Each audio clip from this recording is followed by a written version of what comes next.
ચાલો મિત્રો, બધાને જય શ્રી કૃષ્ણ, જય માતાજી અને જય રણુજા રાય. તો આજે આપણે આવી ગયા છીએ રામદેવ પીર દાદાના દર્શન કરવા અને રામદેવ પીર દાદાના ધામની અંદર તમે જે જોઈ રહ્યા છો તે રણુજાના રાયનું મંદિર છે. અને આપણે આવા નવા નવા વિડીયો અને નવા નવા ધામના વિડીયો લઈ અને તમારી સમક્ષ આવતા રહેશું. જેથી કરીને આપણી ચેનલને સબસ્ક્રાઈબ કરી દેજો, જેથી કરીને તમને નવા નવા વિડીયો જોવા અને હરેક ધામની માહિતી મળતી રહે. તો જય રણુજાના રાય, જય રામદેવ પીર દાદા. તો પહેલાં આપણે જાણીશું કે આ ધામ ક્યાં આવેલું છે અને આ ધામનું નામ શું છે. તો આ ધામનું નામ છે નકલંગ ધામ અને આ ધામ તોરણિયા પાસે આવેલું છે. જૂનાગઢથી લગભગ આ 25 કિલોમીટરના અંતરે તોરણિયા ગામ આવેલું છે. ગામની અંદર એન્ટર થતાં જ આ નકલંગ ધામ આવેલું છે, જ્યાં રામદેવ પીર દાદાનું બહુ જ ભવ્ય અને સુંદર મંદિર આવેલું છે. અને ધોરાજીથી તમે આવતા હો તો 10થી 12 કિલોમીટરના અંતરે છે. અને જેતપુરથી આવવું હોય તોય 20થી 25 કિલોમીટરના અંતરે આ મંદિર આવેલું છે. અને અહીંયા ઘણી બધી શાંત અને એકદમ રમણીય વાતાવરણવાળી આ જગ્યા છે. તો જય રણુજાના રાય, જય રામદેવ પીર દાદા. મિત્રો, તોરણિયા ગામની પૂર્વ ભૂમિકામાં જોઈએ. નાનું તોરણિયા ગામ, ત્યાંના ભાવિક ભક્તજનો ભક્તજનો ઉપર વિશ્વ વંદનીય સંત પરમ પૂજ્ય સેવાદાસ બાપુ, તેમનો તોરણિયા ગામ ઉપર મોટો એવો ભાવ હતો. તે અવારનવાર પૂજ્ય સેવાદાસ બાપા તોરણિયામાં આવે. પૂજ્ય સેવાદાસ બાપાના ભગત કહેવાય તેવા દરબારશ્રીના આંગણે ભજન અને કીર્તન થતા. અને જ્યાં ભજન અને કીર્તન થાય ત્યાં સંતોને આ ગામ બહુ જ વાલું લાગે. એવું જ આ તોરણિયા ગામમાં સેવાદાસ બાપાને હૃદયમાં આ તોરણિયા ગામ વસી ગયું. એટલે બાપા અવારનવાર તોરણિયા પધારતા. મિત્રો, એમાં એક પ્રસંગ એવો બન્યો કે એક દિવસ પૂજ્ય સેવાદાસ બાપા અને દરબાર શ્રી તોરણિયા ગામના ભાદરમાં આવેલા ભગવાન સદાશિવ ધારેશ્વર દાદાના દર્શન કરવા ગયા. સ્વયંભૂ પ્રગટ થયેલા ભગવાન ધારેશ્વરના દર્શન કરતા પૂજ્ય બાપાથી બોલાઈ ગયું, દરબાર, આ ચેતન જગ્યા છે. એક દિવસ આ જગ્યા ઉપર વિશ્વનો માનવ મેળામણ અહીંયા દર્શન કરવા આવશે અને સદાવ્રતના ભંડાર અખંડ ચાલશે. આટલી વાત જ્યાં દરબારે સાંભળી ત્યાં તો તે લોકો આનંદમાં આવી ગયા.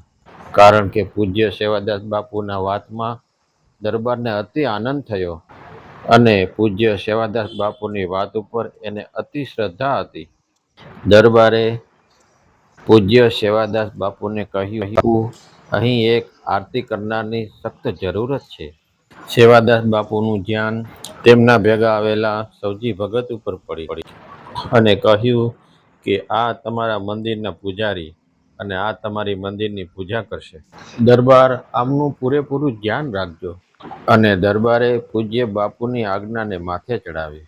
મિત્રો, કહેવાય છે કે સંતો અને મહાત્માઓના વચન કદી મિથ્યા થતા નથી. એમાં એક દિવસ પૂજ્ય સેવાદાસ બાપુએ દરબારને પરબની જગ્યાના નાના એવા બાલ યોગી પૂજ્ય રાજેન્દ્રદાસ બાપાએ પરબની અંદર નાનપણથી ત્યાં વિદ્યા અભ્યાસ કર્યો અને ત્યાં પોતે 12 વર્ષ સુધી અભ્યાસ કર્યો. અને પછી તેઓના મનમાં એક મોટો એવો ખ્યાલ આવ્યો. એટલે તેમને દરબારને બોલાવ્યા અને દરબારને કીધું કે મારે આ જગ્યાનો એક મોટો એવો વિકાસ કરવો છે અને અહીંયા એક મારા પૂજ્ય ગુરુજીની ચરણ પાદુકા પધરાવી અને અહીંયા મોટું એવું મંદિર બંધાવશું. એ કામ માટે તમારો સાથ અને સહકારની જરૂર છે. આજુબાજુના ગામના લોકોને બધાને સાથ અને સહકાર આપ્યો અને પછી તો શું, અહીંયા મોટું એવું ભવ્ય મંદિર બંધાવવામાં આવ્યું. અહીંયા મંદિરની અંદર રામદેવ પીર મહારાજની મૂર્તિ પધરાવવામાં આવી અને મા શીતળા માતાની મૂર્તિ પધરાવવામાં આવી અને અહીંયા ધારેશ્વર ભગવાન શિવનું એક મોટું એવું મંદિર બનાવવામાં આવ્યું અને જગ્યાને પણ મોટી વિકસિત કરવામાં આવી. મા અન્નપૂર્ણા માતાની પણ મૂર્તિ મૂકવામાં આવી અને ગણપતિ બાપાની પણ અહીંયા મૂર્તિ છે અને બજરંગબલીની પણ મસ્ત એવી મૂર્તિ અહીંયા મૂકવામાં આવેલી છે. તો જય જય રણુજાના રાય બધાને. આપણી ચેનલને લાઈક કરજો, શેર કરજો અને સબસ્ક્રાઈબ કરવાનું તો ભૂલતા જ નહીં. અને આ તમે જે જોઈ રહ્યા છો તે મંદિરની આ વ્યૂ છે. મંદિરની તમે બરોબર પાછળના ભાગમાં જશો એટલે તમને આ મોટું બધું એવું મેદાન જોવા મળશે અને ત્યાં વાવેલી નારિયેળી જે છે તે અતિ સુંદર એવી નારિયેળી છે, તે પણ તમે નિહાળો. અને આ તમને આજુબાજુમાં જે ભવન જોવા મળે છે તે રહેવા માટે ધર્મશાળા છે. અહીંયા આવતા લોકોને દરેકને જો રહેવું હોય અને રાત્રિએ રોકાણ કરવું હોય તો અહીંયા આ ધર્મશાળા છે ત્યાં તમને રૂમ પણ આપવામાં આવશે. એટલે જો તમે નકળંગ ધામમાં આવો તો તમને કોઈ પણ જાતની તકલીફ નહીં પડે. અહીંયા બધી જ જાતની વ્યવસ્થા છે. રામદેવ પીર બાપાનું આ મંદિર બહુ ભવ્ય મંદિર છે. અતિ શાંત એવું વાતાવરણમાં આ મંદિર આવેલું છે અને આ તમે જે મેદાન જોઈ રહ્યા છો તે અતિ મોટું અને વિશાળ એવું મેદાન છે. ત્યાં ભજનોનો મોટો બધો પ્રોગ્રામ થઈ રહ્યો છે અને અહીંયા મોટા મોટા ભજની કલાકારો ભજન ગાવા આ બાપાના મંદિરે આવે છે, તમે જુઓ છો. અને ભાવિકો મન માનીને ભજનો પણ સાંભળે છે. અને આ વિશાળ જગ્યા આવેલી છે અહીંયા અને જોવા માટે પણ મનને ગમે એવી આ જગ્યા છે. અને તમે જે આ જોઈ રહ્યા છો તે આ મંદિરનો વ્યૂ છે અને અહીંયા દાદાની જે ચરણ પાદુકા પધરાવવામાં આવેલી છે તે પણ તમે દર્શન કરી રહ્યા છો.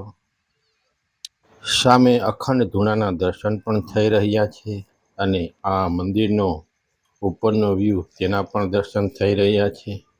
બાજુમાં રામદેવ પીર બાપાના મંડપના પણ દર્શન થઈ રહ્યા છે. અને આ તમે જે જોઈ રહ્યા છો તે હોલો છે. હોલા અને હોલી બે અહીંયા એક સરસ મજાના દેખાય છે, તે તમે નિહાળી રહ્યા છો. આનું દ્રશ્ય મારા કેમેરામાં કેદ થઈ ગયું છે, તે મસ્ત લાગે છે. અને આ જગ્યાના ફરતું ગ્રાઉન્ડનો વ્યૂ છે તે તમે નજરે પડી રહ્યો છે, તે જોઈ રહ્યા છો. તો આ સરસ મજાના મંદિરે તોરણિયા ધામની અંદર એક વખત દર્શન કરવા અચૂક આવજો. અને આજુબાજુમાં ક્યાંય પણ તમે આવ્યા હો અને રોકાણની વ્યવસ્થા ન મળે તો અહીંયા તમને રોકાણની વ્યવસ્થા મળી જશે. રાત્રિએ રોકાણ તમે અવશ્ય કરી શકો છો. બહુ મોટી અને સુંદર જગ્યા છે. હવે આપણે રામદેવ પીર મહારાજની પ્રસાદી લેશું, જે તમે જોઈ રહ્યા છો. રામદેવ પીર મહારાજની પ્રસાદી સાંજની આરતી 7:30 વાગ્યા પછી પ્રસાદી તમને લેવા જઈએ છીએ આપણે. તમે જે જોઈ રહ્યા છો તે આ અન્નપૂર્ણા માતાની પ્રસાદાલય છે અને તે બહુ જ મોટો અને ભવ્ય પ્રસાદાલય છે. સામે પ્રસાદની વિતરણ ચાલુ છે, તો ચાલો આપણે પ્રસાદી લઈએ. જય જય રણુજાના રાય રામદેવ પીર દાદા. આપણે હવે પ્રસાદ લઈ લીધો છે અને હું તમને આ બહારનો વ્યૂ છે તે બતાવી રહ્યો છું. ઘણો સુંદર અને શાંત આ મંદિરનો વ્યૂ છે, તે તમે જોઈ રહ્યા છો. અને હવે આપણે મંદિરની અંદર એક એક કરીને દર્શન કરશું. જે આપણે પહેલાં દર્શન કરી રહ્યા છીએ તે રણુજાના રાયના છે. આ તમે જે દર્શન કરી રહ્યા છો તે રામદેવ પીર મહારાજના તમે દર્શન કરી રહ્યા છો. તો સુંદર અને અલૌકિક આ રામદેવ પીર મહારાજના દર્શન છે. અંદર ડાલીબાઈના પણ દર્શન થાય છે, ભાથીજી અરજીના પણ દર્શન થાય છે અને ભાણેજ છે તેમના પણ દર્શન અહીંયા થાય છે. તો જય રામદેવ પીર દાદા, રણુજા રાય. કમેન્ટમાં લખવાનું ભૂલતા નહીં. તો સુંદર મજાનું આ મંદિર અને તેમના દર્શન થઈ રહ્યા છે. હવે આપણે અહીંથી બીજા મંદિર જે આવેલું છે તેમના દર્શન કરશું. જે શિવજીનું મંદિર હતું તે મેં તમને વાત કરી, તેના પણ દર્શન અહીંયા થાય છે. અને અહીંયા બજરંગબલીની મૂર્તિ પણ મૂકવામાં આવેલી છે, તેના પણ દર્શન થાય છે, તમે જોઈ રહ્યા છો. તો જય બજરંગબલી દાદા. આ તમે જે દર્શન કરી રહ્યા છો તે બજરંગબલી દાદાના દર્શન છે. અને આ છે જે શિવજી શંભુ મહાદેવનું મંદિર, જે જૂનું એવું મંદિર હતું તે છે. એના પણ આપણે દર્શન કરી રહ્યા છીએ. હવે આગળ જે અહીંયા મૂકવામાં આવેલી મૂર્તિ છે તેના પણ હું તમને દર્શન કરાવીશ.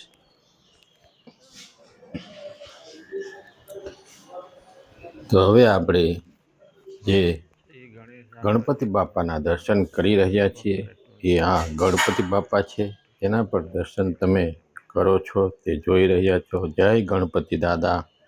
અને બાજુમાં બરોબર અન્નપૂર્ણા માતાજી અને સંતોષી માતાજી જે બિરાજમાન છે તેના પણ તમે દર્શન કરો અને તેના પણ દર્શન થઈ રહ્યા છે. ત્રણેય દેવીઓના દર્શન આપણે કરી રહ્યા છીએ અને ત્રણેય દેવીઓના દર્શન થઈ રહ્યા છે. તો આપણી ચેનલને સબસ્ક્રાઈબ કરવાનું ભૂલતા નહીં. હવે આપણે આગળ એક બીજા દર્શન કરીશું, તે તમને હું બતાવીશ. જે ગુરુ દત્તાત્રેયના દર્શન છે તે પણ તમે કરી લ્યો અને આપણી ચેનલને સબસ્ક્રાઈબ કરજો. તો આ ગુરુ દત્તાત્રેયના દર્શન છે.